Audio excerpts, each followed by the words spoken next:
Arguably, your call to action is the biggest leverage component of your cold email. And in my opinion, not enough thought has gone into writing the correct call to action to result in sales. And I think lots of people miss out on tons of money by just not thinking about this essentially. So in this video, I'm going to break down the different types of call to actions that you can use and what sort of outcomes each of those get. So as some social proof, here are some nice people saying some nice things about us. And here are around 1,363 leads that were generated in the past 3 months. I just want you to first understand what factors are at play and what is happening here. So the goal of outbound is to generate a sale, okay? But typically, the shortest distance to the sale is not the most effective way to do outbound, e.g. asking if they want to buy. And what I mean by this is, if you look at this little fancy diagram I drew, you're doing cold outbound. The shortest distance between cold outbound and sale is asking for the sale on the cold outbound. Your call to action is, do you want to buy my thing? And they say yes, and then they buy your thing. That is the shortest, right? But it's not the most effective, and no one does that, right? And so there are other calls to action, which in this diagram, I've seen it takes further and further away from the sale, but it's typically a softer and softer call to action. So we're trying to find the path that has the most throughput, the path that generates the most sales, okay? Asking for the sale is not going to generate the most sales, which means that you're going to not ask for the sale. You're going to take a different approach because we all agree that it's going to result in more sales. And holistically, why do we agree that it's going to result in more sales by not asking for the sale? Because you need to build trust for someone to buy, okay? And this is the big thing about cold outbound that no one seems to talk about, is that the market does not trust you, even if your offer is fantastic, okay? The market does not trust you. And so you need to build trust.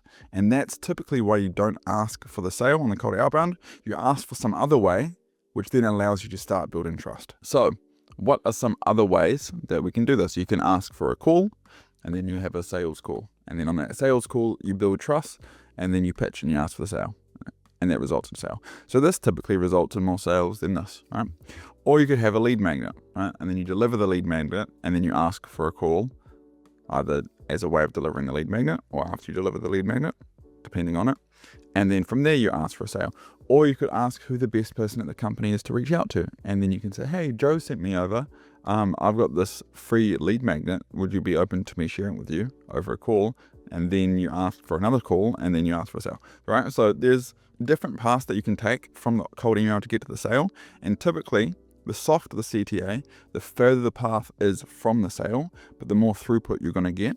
And hopefully then you're going to have the more throughput towards this green box over here. So hopefully that makes sense. We're going to take some detour from asking for a sale. The call to action is determining what type of detour we're going to take. That is what's happening.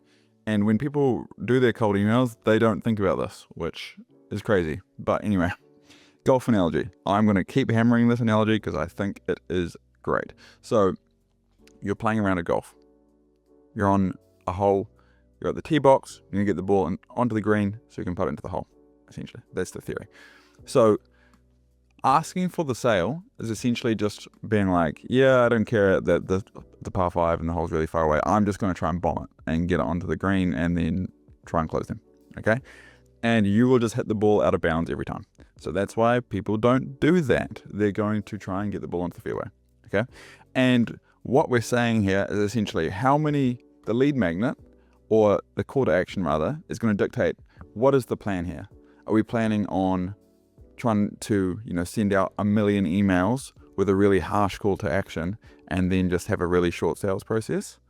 Or are we going to be laying the ball up a bit more? Are we going to, take an iron off the tee, e.g. a nice, really soft call to action that's not going to hit the ball very far, but we're going to get way more balls in the fairway. And then from there, maybe we take the iron out again and get the ball on the fairway, but close to the green. And then we're going to hit it onto the green, and then we're going to putt it, right? So we're dictating the plan of attack from getting the ball from the tee box to the hole, okay? That is what your call to action is doing. It's dictating your plan of attack. You're sending out a message and then aligning that message with what the next step of a positive response is. Terribly written sentence, but essentially you're dictating what that first shot's going to be, right? Am I going to send over a lead magnet? And if you're sending over X amount of lead magnets, how many of them you're going to then be able to push into some sort of sales call, okay? The lower the ask, the closer the fairway, the wider the fairway. It's easier to hit, but often it's further away from the green. So we're saying it's way easier to get a yes on a soft call to action, but it's further away from the sale. That's what we're saying, okay? That being said, if you ask for the call straight away, you might not be able to hit a single ball into the fairway. Offer market fit, right? And this is why people talk about offer market fit, is your ability to hit a good ball off the tee. If you have really good offer market fit, you potentially can ask for the sale if you have really good offer market fit. Or you can do a one call close if you have really good offer market fit, okay? Offer market fit is how willing or how good your offer is to the cold market, right? To people that do not know or trust you. How good of an offer can you make for someone that does not know or trust you? Okay, that's what offer market fit is. Your ability to hit a good ball off the tee. If you've got great offer market fit, then you can have a high ask in the call to action. Let's tee up a video call, right? You can essentially try and hit the ball off the green. If you say, for example, our best offer market fit for our old agency was, "Hi John, we help venues like yours get more corporate events, typically weekday corporate events, and we can book between 4 to 7 per month on a fully pay on results basis. If that sounds interesting, are you open to a video call?" And people would say yes, and then they would show up to the video call, and then they would buy, because they wanted what we had to sell them, even though there was skepticism and a lack of trust. The offer was so good that we were able to hit the ball off the tee so well that we were able to tee up sales calls that we could pitch and close on straight off the back of the offer, right? And that is offer market fit. If you do not have great offer market fit, which majority of people watching this video do not, and that is okay, it doesn't mean cold outbound is not going to work, then you might have to use a lower ask call to action, like can I send over a video or can you put me in the right direction? Right? These are softer call to actions. Note, this is different depending on the industry. Some industries want phone calls, some want video calls, and some want you to send info first. So each industry is different, and you will know that if you work in your industry, but blue collar jobs typically don't care that much if you send them over a video on email. They would rather you called them, okay?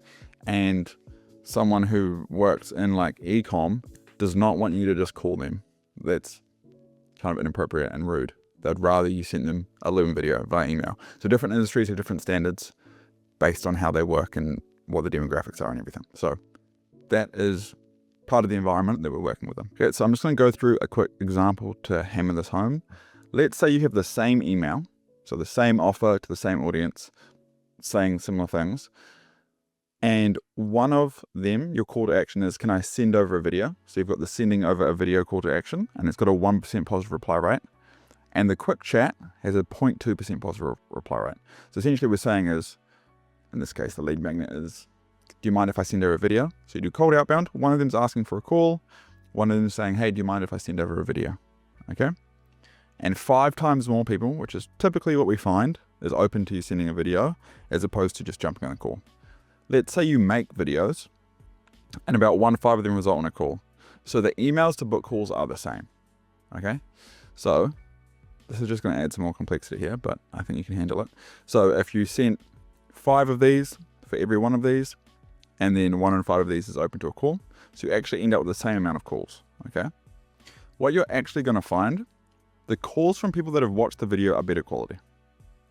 The calls from people that have gone through a longer sales cycle, a longer sales approach, are going to be better quality calls.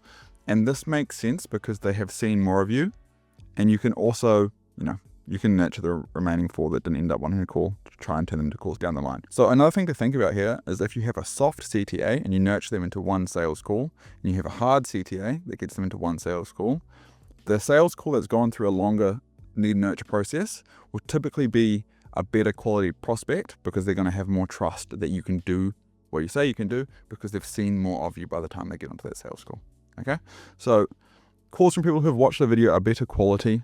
They're the same people, but they're in a better mind state. They better think that you can be the one to solve their problem. They may be more problem aware than someone that hasn't gone through this. And as an added advantage, you can nurture the other 4 that didn't turn into a sales call.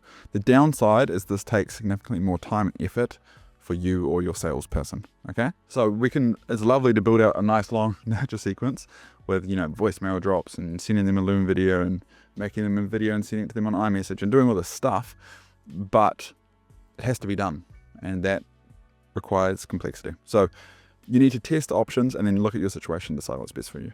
I'll provide some recommendations, but these are the things you need to think about when you're starting to look at calls to actions on your cold emails. I'm going to go through some different call to actions and when to use them and what they actually look like.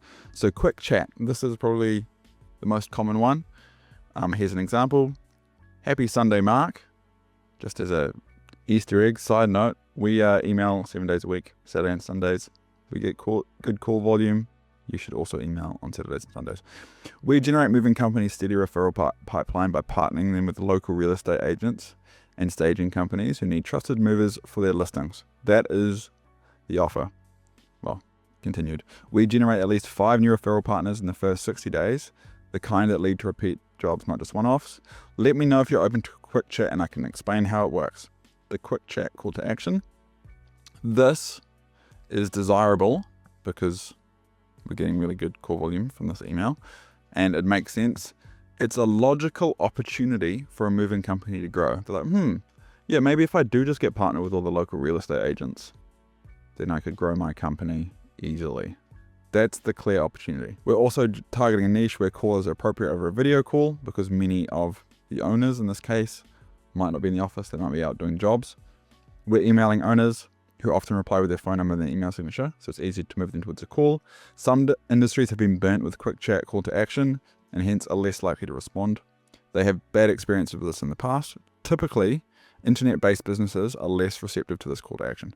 So I'm thinking like marketing agencies or any sort of digital agencies, e-commerce type businesses. I wouldn't recommend going with this call to action because you'd be better off with a lead magnet or sending them a video. Note, if you have an abundance of leads through this call to action, we've had a few clients which get way too many calls through this call to action, which is fantastic. And so how you can filter further is typically if someone said yes, you would book them in or you'd propose times. If they say yes, you can send them a scheduling link, and that's going to essentially about 50% of people aren't going to book a call, and the 50% of people that are most keen to chat are going to book in the call. Doesn't mean the 50% biggest companies with the most budget for your thing are going to book on a call. It means the ones that are most keen to chat are going to book on a call. So that is something that you can try if you're doing this and you're getting way too many calls, which is a fantastic problem to have. Okay. Deliver lead magnet. Here's an example of the lead magnet call to action. Would you be interested in a breakdown showing how other fencing companies in your area are bringing in a job, maybe from companies like this, and then we pull in their local competitors? I can show you a breakdown of a few other companies in your area and how they're winning customers. Let me know if you're interested. Note, you want your lead magnet to be something that you can ideally deliver to them over a call, right? Because the goal of the lead magnet is to build trust and rapport. And it's way easier to build trust and rapport if you get them on a video call and you just pull it up live and you walk them through it and you start to meet them and build a genuine relationship. So you want ideally a lead magnet where you can deliver on a call. And then at the end of that call, you can then move it into a sales conversation. Like, hey, like we can probably help you, beat out these two competitors. Is that something you want to have a chat about? Like, yeah, sure. So, okay, well, let's jump on a long video call. Do you have time tomorrow or the next day? Right. That's typically how you do it. So, for example, if someone said yes to the email above, you'd send them times for a call. Typically, you just send them, if you just send them a report or something, you'll never hear from them again. So, this is a fallacy. Don't just spend time making up a report and sending it over to them. You're just going to lose leads. You want to get them on a call. Some people send a report and then call them the following day. So that's another way to do it. But you want to get them on the phone. Right? The next call to action I want to talk about is sending over a video. Hey, Hawani, we have a system that can fully book wedding venues even before they open. Can I send over a quick 2-minute Loom video explaining how? This is obviously doing really well right now for one of our clients. You then make them a personal video in response. Don't automate the video making in this case. Make them a personalized video because you're using that to start building a genuine connection. Okay. We're finding this works well in industries that typically receive a lot of cold emails. And there's a few ways to make this video. This is, can I open this? This is our script template with examples in here. I'm not going to go through this now, but there'll be a link to download this underneath this video. So you can download that. Essentially it's just prompts that you can put like your industries, put this into ChatGPT or Claude or whatever, and it's going to give you a script that you can use for these videos. But again, the goal of these videos is to build trust and rapport. So it really comes down to your tone, how you speak. Do you speak in a way that genuinely conveys that you've got an opportunity for the prospect? That's what we're trying to get at. Okay. You can also add them on LinkedIn and send them a video once you connect. They accept your connection. Again, this is depending on the industry. I don't know how many plumbing companies are avidly using LinkedIn, but if you're reaching out to marketing companies, then they probably are. So depends. Point me in the right direction. So this is like one of the softest calls to action, which we mostly use when it's a very commoditized offer. By very commoditized, I mean like if you were selling insurance, right? You can either say, hey, buy my stuff, and send like massive volume, or you need like a very soft call to action. Point me in the right direction. So we're using a point me in the right direction here for janitorial services, reaching out to local businesses. We also use it in a few other industries where the sale's really complex and we literally just want to give an opportunity to call them. So it's like essentially, you could call it cold calling to an extent, but they reply to an email in some way. So you've got an opening like, hey John, like I sent you an email, you got back to me saying like this was the best person to talk to. Do you happen to have their like phone number? Right? They're like, yeah, here's Mike's phone number. Then you call Mike and you're like, hey, John gave me your phone number. I hope that's all good. Do you happen to have 5 minutes? Quick, right? It starts to provide an in, right? So if we're looking at this over here, you're like way off the map and trying to maneuver it all the way to the sale. But sometimes that's what's required. Hey, Hawani, we're going to be visiting a few businesses near you next week, so I wanted to reach out. Are you the best person to talk to about janitorial services at Carrots on Sticks? If not, could you point me in the right direction? And they're going to be like, no, message Daniel. He's the best person to talk to. Here's his email. And then you message Daniel and say, hey, Hawani gave me your email. I'm going to be in the area next week. Would you be open to me popping in and talking about janitorial services? Like, if you're on a current contract, we can probably beat their price. Otherwise, if you're not, I'd love to give you a free quote. Something like this. It gives you more of an in. So we use this in a few different contexts. If we have a very complex product and need to be explained over the phone, but I was talking about just calling them, we don't know the best person to contact, so if we're being genuine here, or if everything else has gotten like below our desired results. Often replies for this will be someone asking a question or pointing you to someone else. From here, you can just call them and start the discussion. If appropriate, use discretion here. Like, we're from, this is going to sound crazy, but like, I'm from New Zealand. I own a business and I've never received a cold call in my life. So depending on what part of your world, this might be like appropriate or not appropriate. So my recommendation, if you're going after blue collar industries, ask for a call, or use a lead magnet that's delivered on the call, like this competitor analysis style. If you're going after white collar industries, and I literally just by this, I mean, do they work at their computer all day? That's my question. If they work at their computer all day, ask if they're open to you sending over a quick video explainer. Then you're going to make a Loom video for them, or you're going to do a lead magnet that's delivered on the call. All else fails, try a softer call to action like this. If you run a B2B business and you want someone to take all the hassle out of generating outbound leads for you, then you can book in a call with someone in my team below. If you want to dive deeper into these weeds, then I made a full 90-minute training showing exactly what you do to do this. And I made a video, and you can click on it on screen here. I'll see you there. Peace.